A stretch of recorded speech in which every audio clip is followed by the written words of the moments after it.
radio, isn't it? So look, it's great to have you all here, and it's so lovely to read that so many of you have been accepted already, are applying or awaiting outcomes, which is super exciting. So we're really looking forward to working with you all next year, those of you that have accepted places and so on. And for those of you that haven't, then good luck and fingers crossed, and I'm sure things will go to plan. So just to reintroduce myself, I'm James Brown. I'm Deputy CEO at Discovery Trust, which is one of the founding partners of Inspiring Leaders Skit. As a part of my responsibility, I act as the Skit director. So my job is to ensure that the Skit runs smoothly, is well planned and well managed. But I also am very fortunate to work with a wonderfully gifted group of colleagues, Joe, Brona and others included, who do an amazing job at helping you realise your potential in terms of becoming a teacher. So I've been asked to talk to you today about kind of progression routes in teaching and career development, which is relevant and pertinent for everybody. And just a bit of background to that. So I've been working in education for 15 years. And primarily in the last, I would say in the last 9 years, a lot of that work has been around managing teacher and leader professional development, and obviously initial teacher training as well.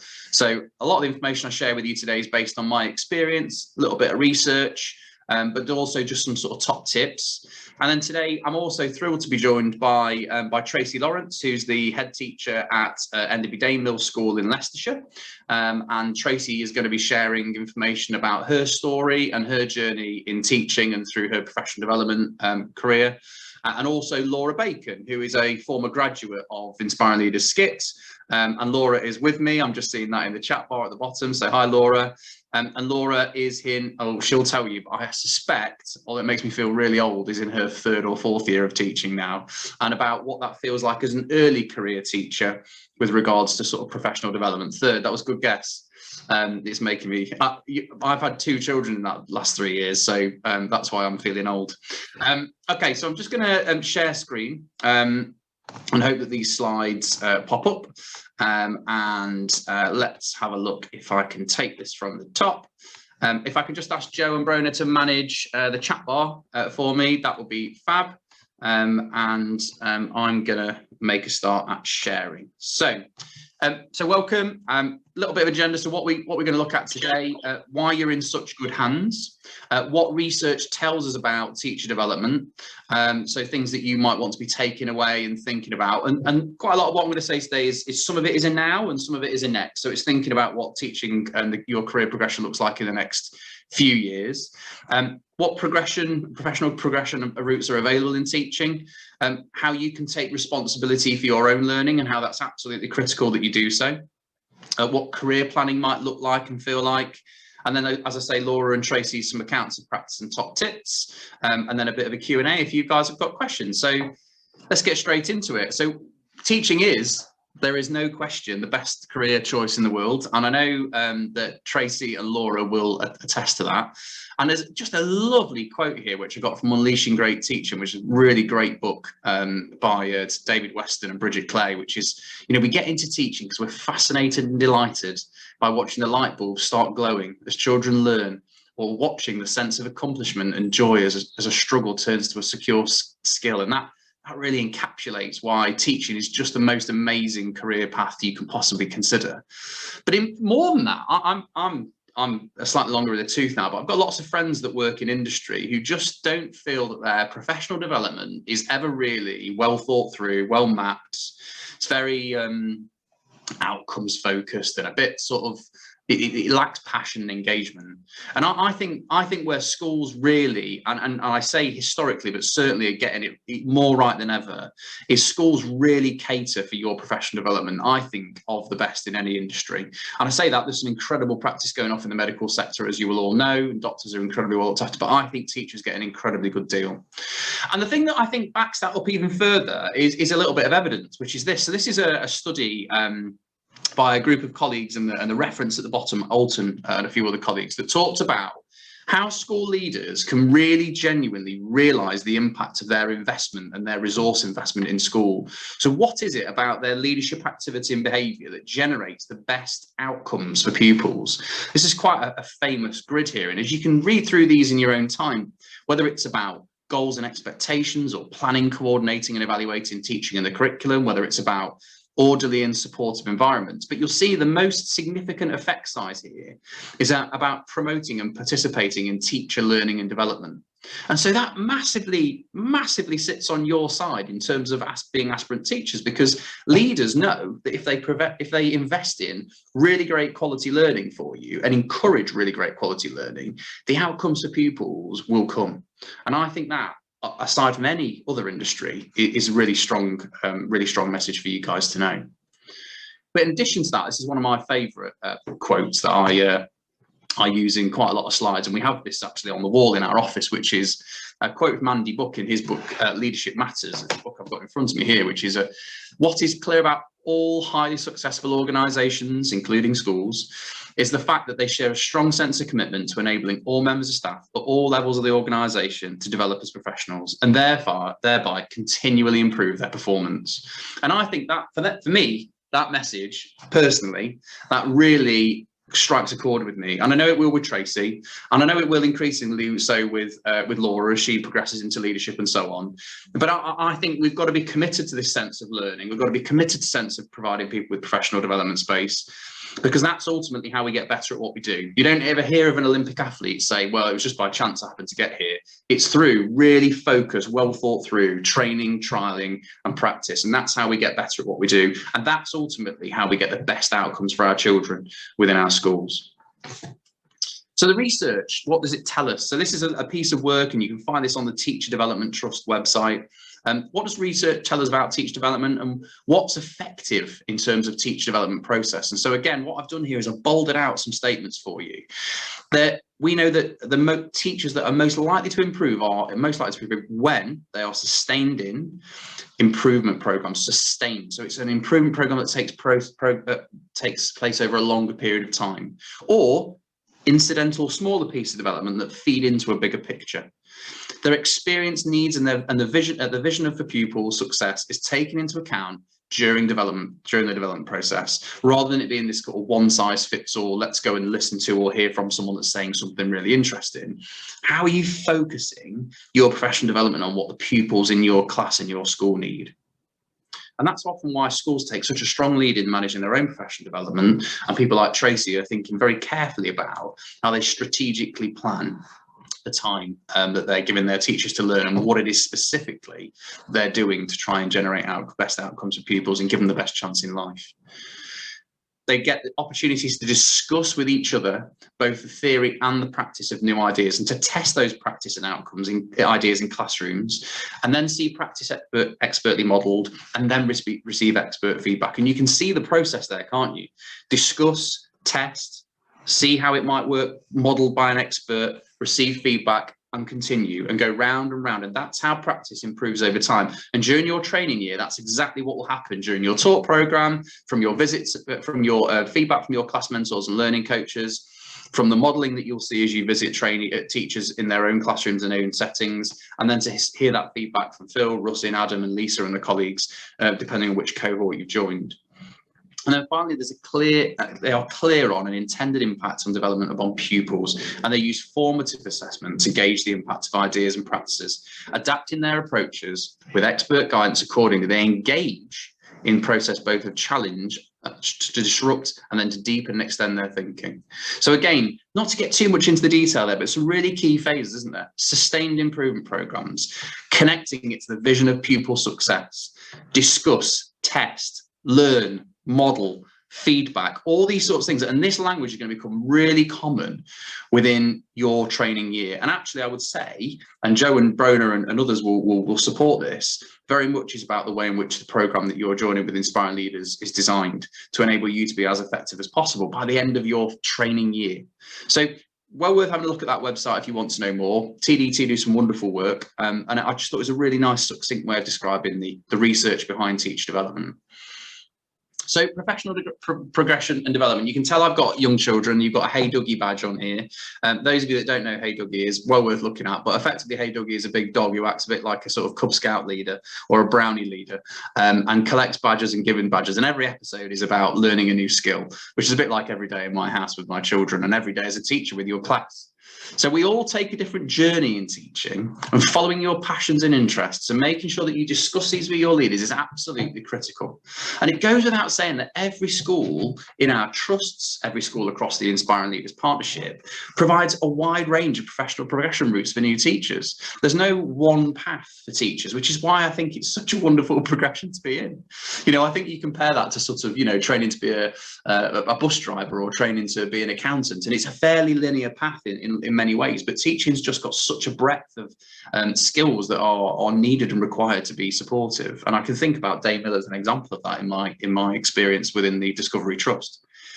It's worth noting that pace of progression might alter depending on your phase. And actually, what I would say is don't be obsessed with pace of progression. Now, some of you, I'm sure will be career changers and may have been in management and leadership positions within your own institution that you work within at the moment. And I suspect some of you, for good reason, will be keen to sort of get into teaching and progress professionally at a pace. And I would say just be slightly cautious of that. That's something that you don't want to jump too quickly and not have a good grounding in skill and knowledge.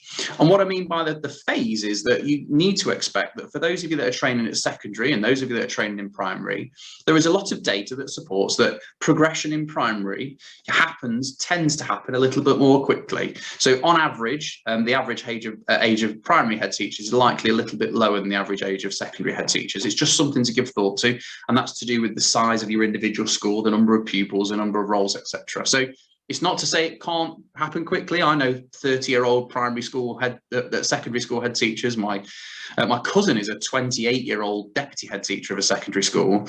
But there are fewer, I would say, head teachers of secondary that tend to be sort of in their 30s, more often their 40s, and so on. Whereas at primary, that looks a little bit different. The third point here is about it's not a crime to want to teach. And I know that sounds like an odd statement to 50 or so people that are just about to join their teacher training career, but teaching's a craft. And it takes years and years to master how to be a wonderful teacher. And what I mean really by it's not a crime to want to teach is there's no obligation to sort of sprint at this and want to be a leader within 10 minutes. Let's get teaching really, really right. And then when you move into a leadership position, you'll do so with a more solid and firmer foundation and really know that you are a master of your craft to some extent. And obviously teachers will say, you can never really master the craft, but going into leadership positions, knowing that you've got really good experience and knowledge is really strong. There's loads of professional development opportunities to look out for, but I would recommend that as teachers, and you're beginning to see this now, I'm sure if you join Twitter and join some of the mailing lists that are out there, you need to look at the quality CPD programs, and you need to look at what fits for you and what fits within your school. And not all schools will have kind of approved and preferred groups that they work with. So it's always worth talking through that with your manager as you progress into your NQT and NQT plus 1 year. Each of our trusts, so as a partnership, we work with, 4 or 5 trusts now, and each of them's got their own sort of professional development pathway. So they've got a whole set of programs that they kind of hope that you might join in your early career of teaching. And as your experience progresses and your specialisms become obvious and your passions become obvious, then that's an opportunity then for there to be a little bit of broadening of that. But as you know, and I'm sure Joe will have talked about this in the past, we talk very much about the fact that we have a kind of cradle to grave offer. So, we train teachers, but we're also really committed to seeing you all the way through to being leaders moving forward. And all of you, once you graduate, assuming you take up position in schools in England, will be moved on to the early career framework program, which is a new national program being rolled out this year.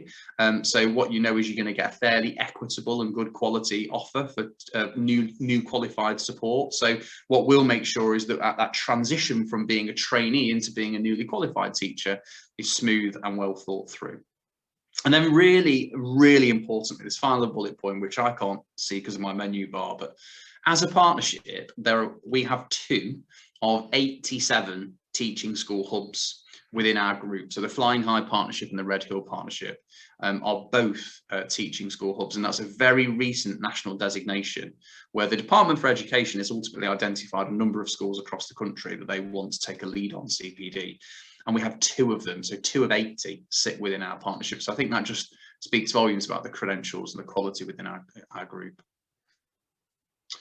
So career planning. It's not a crime, again, no crimes to be thinking 3 to 5 years ahead.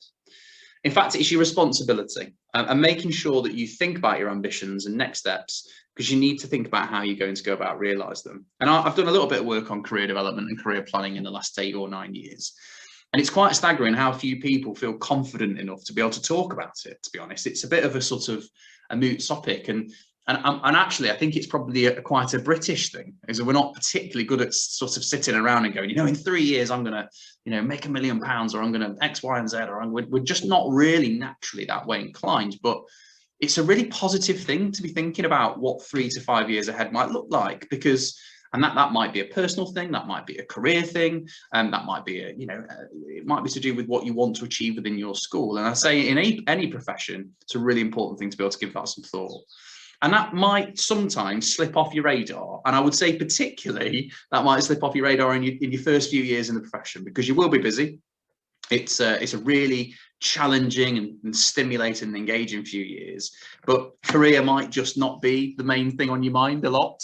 But it's really important to take the opportunity as a teacher, and I'm sure Laura will support this, to be able to just give yourself a little bit of time to check in with yourself and see where you're going moving forward. Because I think it's really important that you don't lose sight of that alongside your sort of professional learning. And here you'll see, I've said, link your professional reading and learning to the needs of your class, but don't lose sight of your career goals. Your learning should be centered around what your pupils need and how you become a better teacher. But it's really important that you keep that flame alight around where you want to be in your career. Certainly, I think I have, and I know Tracy certainly has from working with her firsthand. And you'll see this little squiggly line at the bottom, which is a really crude depiction of what someone's career might look like. And I think it's really worth just thinking that through. I'm not encouraging you to plot this out necessarily, but if you just give yourself the idea of, the red line in the middle there being kind of normal, and anything above the line being like a high point in your career, and anything below the line thinking about that as maybe a low point in your career. We've all made mistakes at work, and crikey, mistakes are a great thing. We do a lot of learning from our mistakes, but where have been the high points? And think about what brought those about. Was it through careful planning? Was it through careful learning? Was it about taking a risk? Was it about connecting to someone? I think it's really important that you think about your highs and lows, but learning all the way through and reflecting. And my word, you'll do an awful lot of reflecting next year as part of your ITT provision. And the final thing is just to say, and I know this is consistent, or it's slightly different within each of the partnerships within the skit, is talk to your manager about your plans, and don't be, pitch it right. Don't walk in on your first sort of performance management meeting and say, right, in 3 years, I'm going to run this school, so watch yourself. But think carefully about discussing your plans and your ambitions with your manager, because actually often in schools, you whether it's a senior teacher, whether it's a deputy head, whether it's a head teacher, they're encouraged by ambition. It's a really great thing to have. And if you're ambitious, then your children can be ambitious too. And passing that really does kind of rub off on your children. I think it's fabulous. So at Discovery, we've created a little career learning process, which is all about linking performance management to your learning, and making sure that we do have the 3 to 5 year conversation every year, so we can see what's happening and whether that's changed and whether focus has shifted. So taking responsibility for your own learning. So look, if we want our pupils to be great learners, we really must make sure that we model that within themselves. So we need to make sure that we're showing children that we're learning. And often now I see, wonderful displays on classroom doors about, I'm reading this book, I'm learning about this, and the teachers really modeling what learning looks like outside of the school building. And I think that's fabulous. So in respect of what it is that you're going to do, there's so many ways in which you can develop yourself and build your knowledge and help improve your practice. And I've just put some tips here about keeping your eyes on certain things when you've qualified, or as even now in preparation, I guess, for your training teaching. Goes without saying that read, because reading is at the heart of all of our learning, and whether we enjoy reading or whether it's taking and reading through an audiobook or whatever our sort of chosen format is, we absorb so much from reading, and actually, as do our children, and that's why it's the utmost priority for our schools to ensure that our children can read. There's some incredible text, and we're always happy to share with you. I think you might even have a reading list, but you certainly will get one. We'll happily guide you in the right direction in terms of what things to be reading about preparing yourself for teaching. Join the Chartered College of Teaching, because I still believe it's free when you're in your ITT year. And the Chartered College is a fairly newly established professional body, a bit like the Chartered College of Engineering or other professional professions, and it's free to access, and they've got some really, really good resources on there. We use a lot of them for our work in schools. Always network and stay connected. And I'm going to say this, you'll hear this as part of your induction, so I'm apologizing if I'm stealing a line from each of the partners within the skit as we progress, but this group of people that you're going to get to meet on your training year will always be the people that you will have graduated from your teacher training with. You'll go through exceptional highs, you'll go through exceptional lows, you'll be there to pick each other up, there to laugh with each other, probably cry with each other, but you'll have learned, you'll have developed something called professional and emotional capital. So by the end of this program, and I know Laura will talk about it, and I know Tracy will talk about it, and I know colleagues of theirs that they trained with, that network stays with you, and it does all the way through all your professional learning, all the way through your career. And I don't know many teachers that don't know X teacher, Y teacher, and Z teacher, because everyone tends to know each other in that community. So stay connected to people. It's really important. Ask for learning opportunities from your seniors, from those around you. Use social media to connect to people online, but please do so in a discerning way. Don't just assume that if someone shares a resource that they're the best thing since sliced bread and they know everything about teaching, because it's not always the case. And I'm not gonna get, you know, naming people or all that sort of stuff, but actually it's really important that you follow people that have good credentials, that say the right things, that sort of, you know, are research informed. There's some wonderful professional bodies you can join and some brilliant people out there that you can have a look at. And again, if you want us to connect to some great people, then you can, or look at who we follow on social media, because I think that's one way of working that out. And there's lots of free grassroots events, whether they're teach meets, whether they're research ed, whether it's new ed, whether there's a whole wealth and raft of events that take place quite often in the evenings or at weekends that are designed just for teachers to rock up and access. And most of them are advertised now on social media through Eventbrite, etc. But there's some amazing stuff that you can access, often for free or at very low cost in your own time, and that's a great way to develop your learning. And then finally, I mean, it's maybe a little bit way down the line. Obviously, you'll get PGCE as a part of your course if everything goes to plan, but do consider moving on to master's level study if you haven't come into this with a master's level qualification already. And even if you do, you can take an additional master's in education, or potentially an educational doctorate. But that might be something to think about further down the line, because it's a big piece of work. But think about deepening your academic learning as you progress through your career, because I think it's really key. But do give thought to timing on that and when it's the best time to pick it up. So that's enough from me. I'm hopeful that there's been a few little bits of wisdom within that presentation. I guess there might have been one or two, but who knows? And I hope there's been some sort of new thinking there with regards to just what it might be like when you're in school, what it might be like when you're teaching, etc.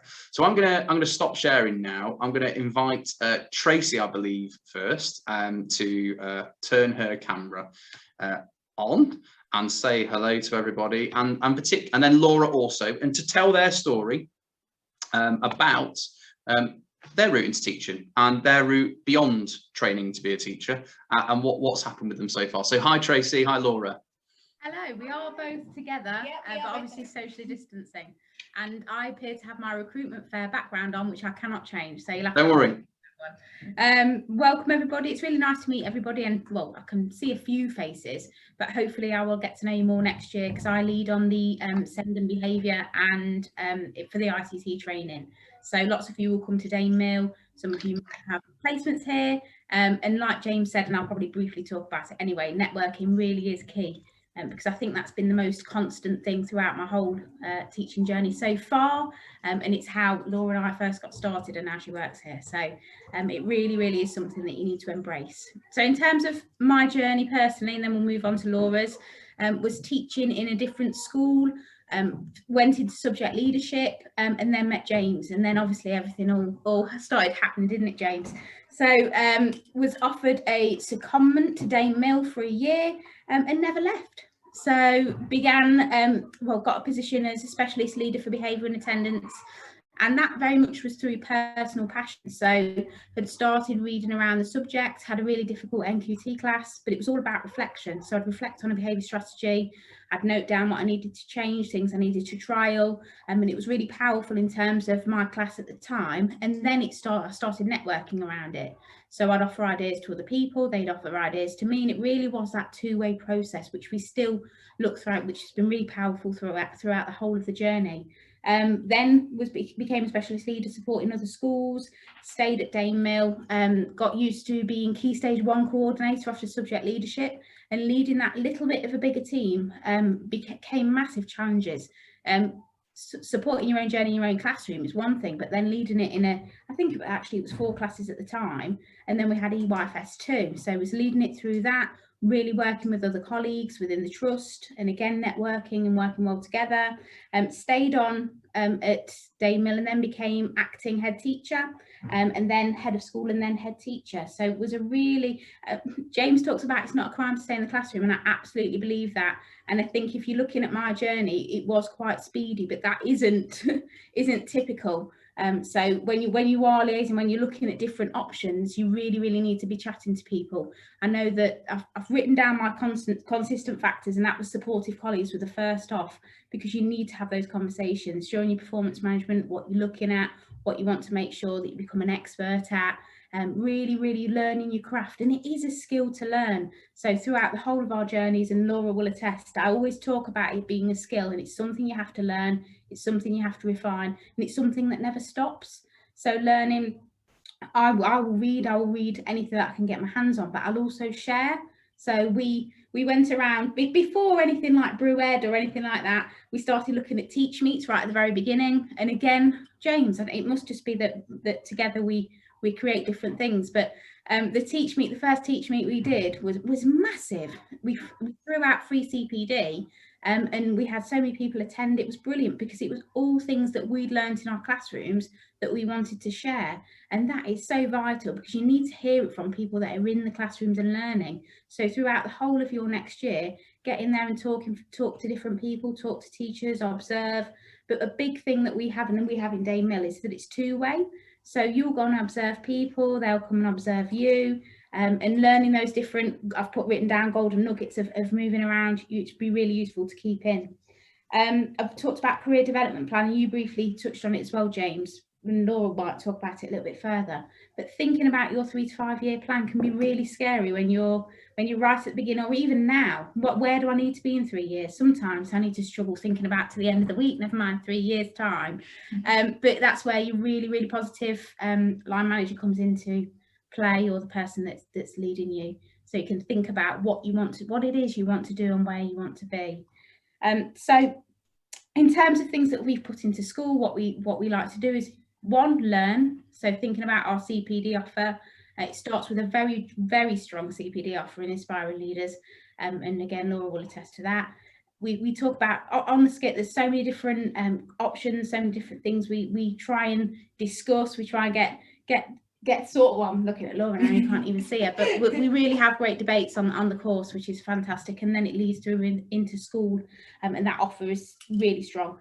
Then we tie it into research, so the EEF documents, you may be familiar with those already, but they're great pieces of free research that you can look through. James mentioned the Chartered College of Teaching. It's something we've gone through, and we use those impact magazines. They're great, short, sharp things you can implement in your teaching straight away, and they really teach us to reflect. So James was talking about reflection, assessing, checking different things within your practice and moving through your career journey. Those are great to even look through and see how other people have done it. Looking at research from other countries as well is vital to keep ahead of everything. And then just making sure that you continue with that network, that solid network. We do coaching conversations, we have 10-minute lesson observations where we really refine our skills, and that's for every member of staff.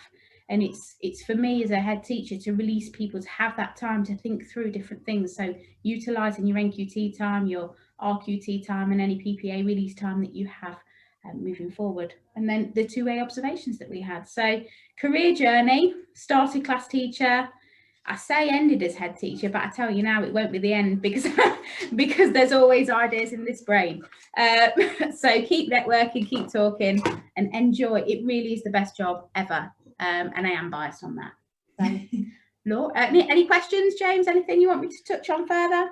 No, I mean, Tracy's naturally humble because she sort of references how things happen very quickly for her. But obviously, Tracy was a really strong teacher and was ambitious and kind of put herself out there. And, mentioning that stuff earlier about, don't just walk in and say to your head teacher on your first day, I'm going to be the head teacher in 3 years. And Tracy certainly didn't do that, but it was always evident that Tracy had ambition and wanted to be successful. And what I would say as well, which I think you might have referenced, but not necessarily put detail to, Inspiring Leaders not only offers the teacher training provision, but offers the NPQ programs. And the NPQ programs, so that for those of you that don't know, are the National Professional Qualifications in School Leadership, and we'll continue to offer those from next year onwards.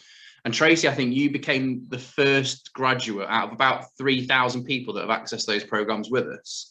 Yeah. I think Tracy became the first person to do middle leadership, senior leadership and headship in the sequence. So did very much progress very rapidly as a result of having, you know, lots of potential and doing a great job now leading a school. So you can progress. I think my messaging earlier was more caution to say, let's not progress without the credibility. Let's not progress without really getting teaching done well in your school, because that's the important bit. That's the bit that really counts. So thank you, Tracy, for that. And to Laura now, who was a wonderful trainee in the Leicestershire cohort.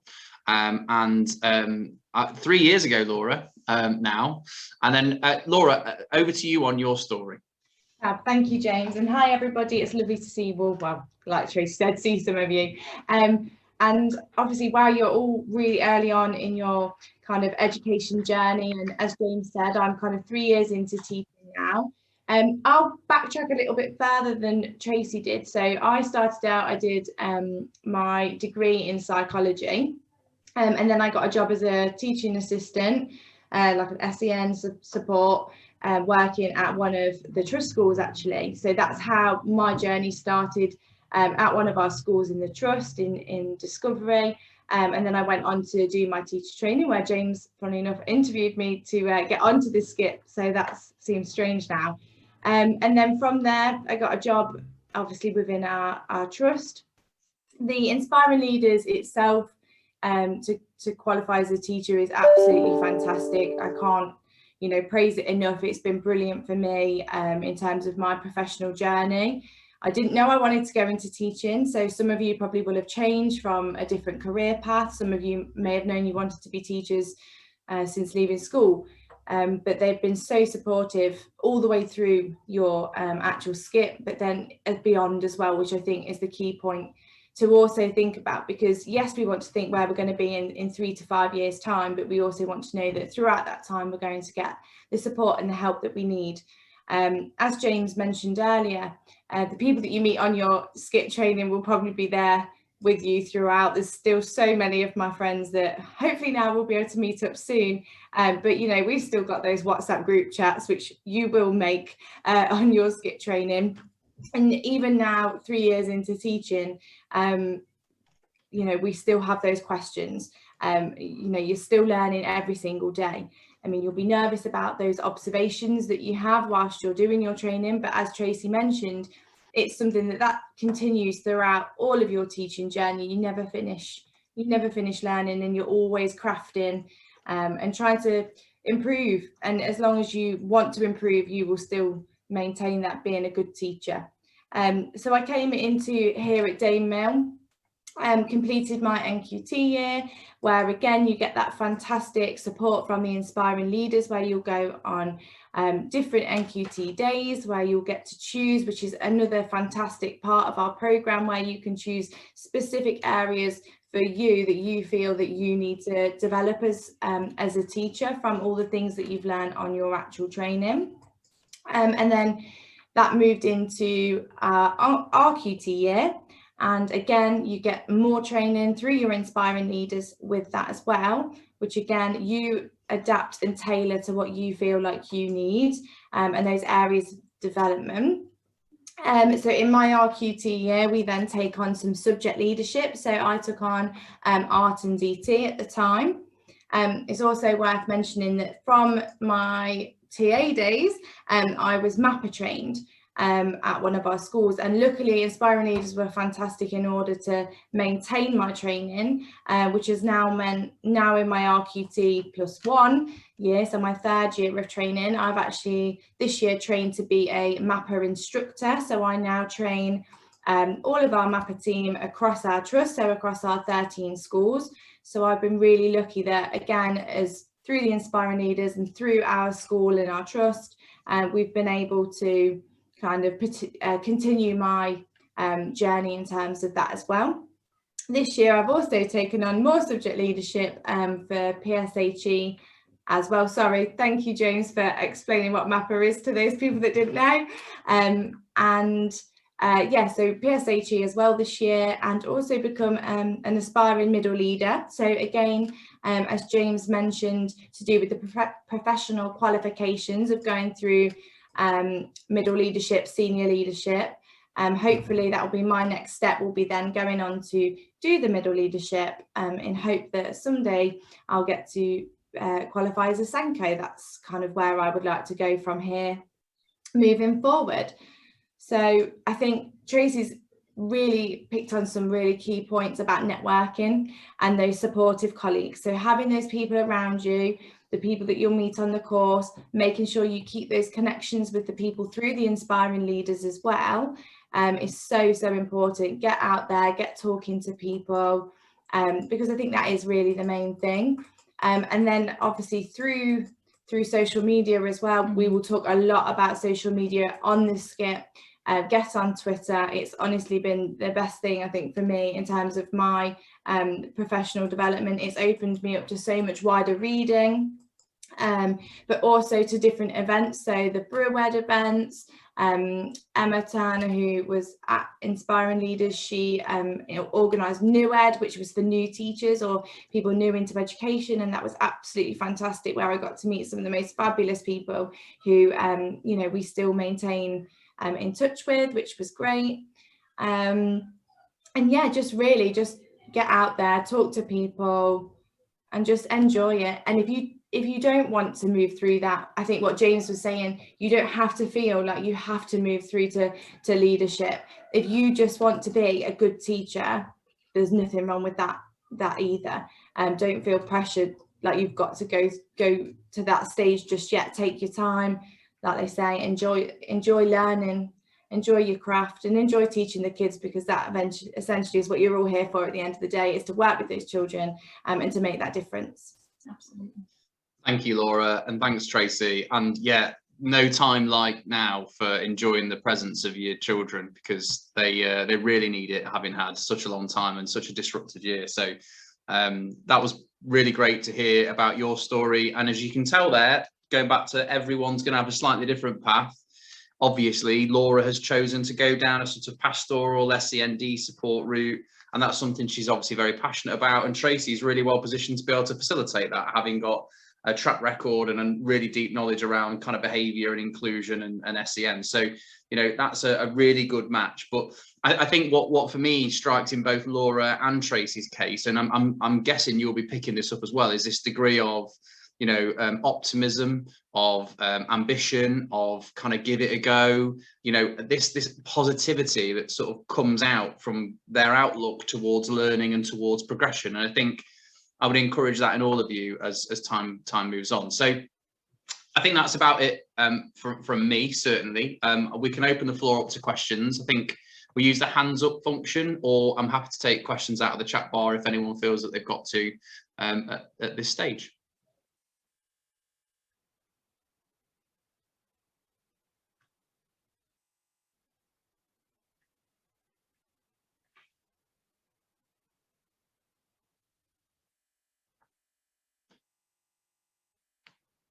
Silence is a little unnerving, but it's okay. Mine isn't a question, but okay. I just want to say that everything that's been said is actually really helped me, and actually, what's the word?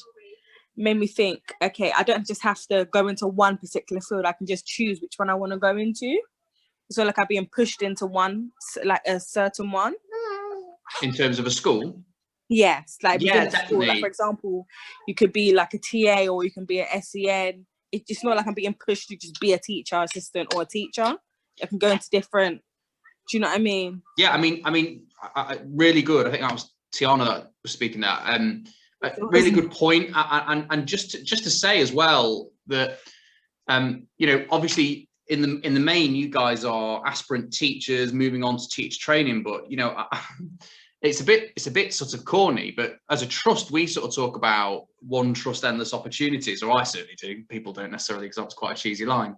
But if you think about the amount of jobs that you have in a school, you know, it can be whatever. And then there's the absolute plethora of different types of schools. So if you're interested in working with children that are emotionally vulnerable, and you know, an SEMH setting might be great. If you're working with children with profound learning difficulties, then it's a different type of SEND school. If you want to work in a rural school or an inner city school, every school has got its really unique characteristics. And I think that's the thing that for me makes Inspiring Leaders such a kind of an endearing partnership, is that whether you're in Leicestershire, Nottinghamshire, Derbyshire, or in any of the cities, we have that whole range of settings that people can be placed in and you can learn from. And I think personally, that's the sort of thing I'd be looking for, right? So just to answer your point, absolutely spot on.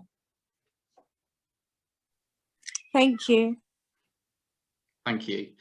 Are there any, I've seen here that, so I've got one from Priya. How would you say we could prepare for when we start training? So I think some of that will be picked up in your pizza evenings if you are successful and working with us for next year, Priya. I can't recall if you said that you were on the course or not, although I'm getting a nod from Joe, so that's yes.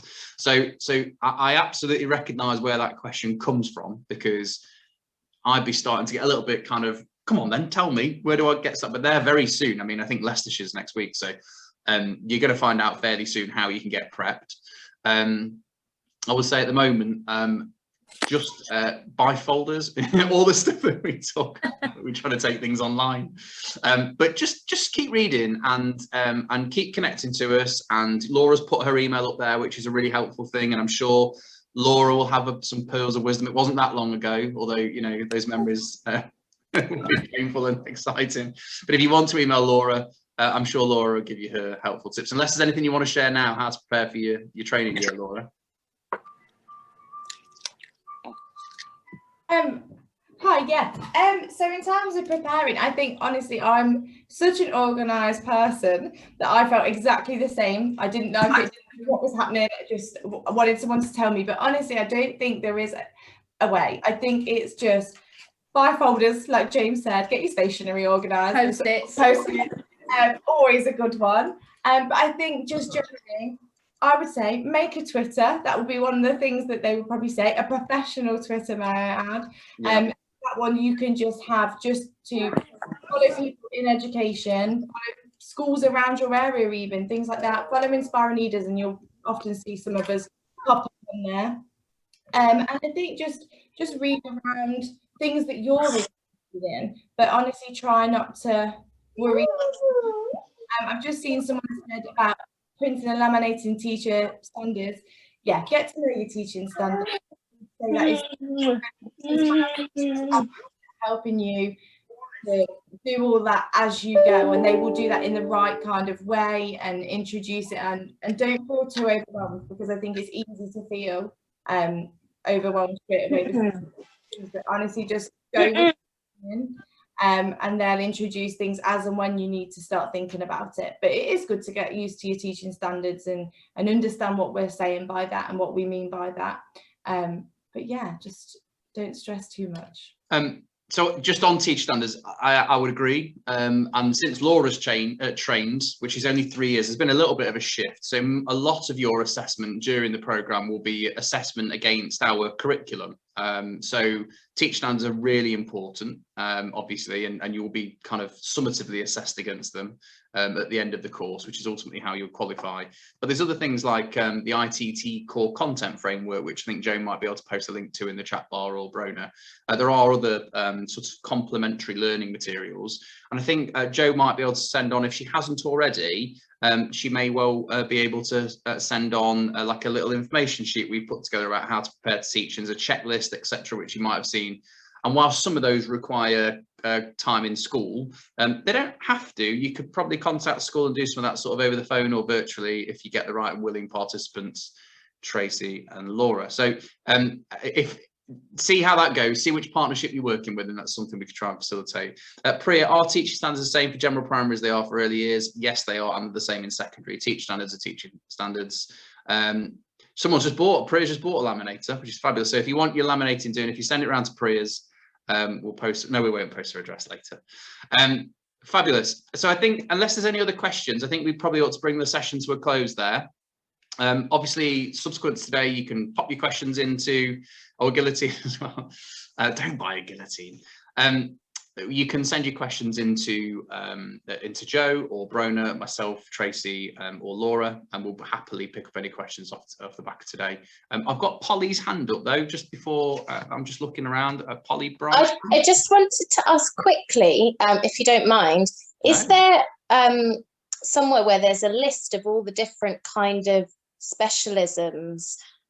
Just obviously, I know what a Senko is, but I'd be interested to know like all the different routes that you might be able to take, or do roles get kind of can they be created around you and your passions, or are there set ones? Are there 5 and are there 25? Are you training primary or secondary, Polly?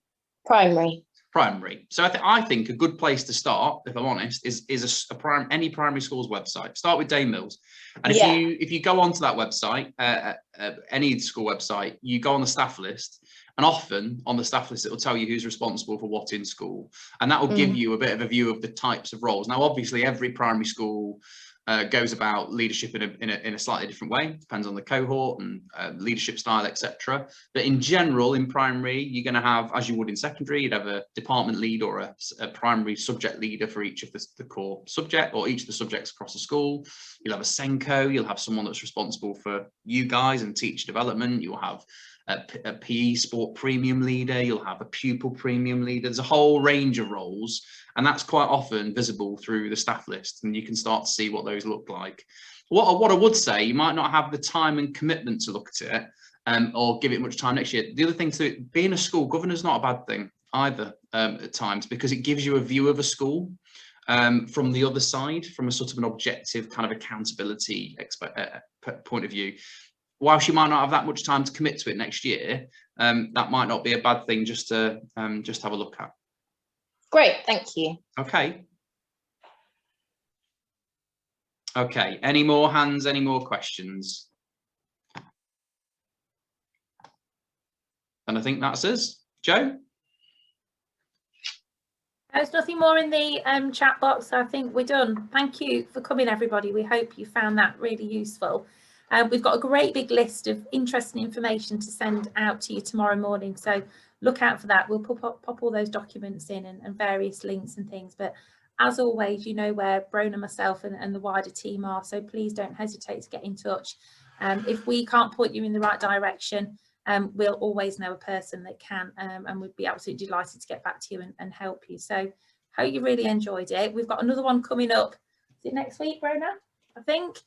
So stay tuned for that. We'll send the booking link out for you as well. We hope you found them useful. And if you have 5 minutes just to drop us an email with a bit of feedback on how you're enjoying these sessions, that would be really, really useful for us. This academic year is the first time we've run them in this way. So it'd be helpful to know if you found them useful, or if there's anything that we could cover in future that you think would have been useful. That would be great. So yeah, have a great evening. Lovely to see you, and see you all soon. Bye, everybody. Thank you for your time. Thank you. You're very welcome. Lovely to see you. Do you want to stop recording, Brona?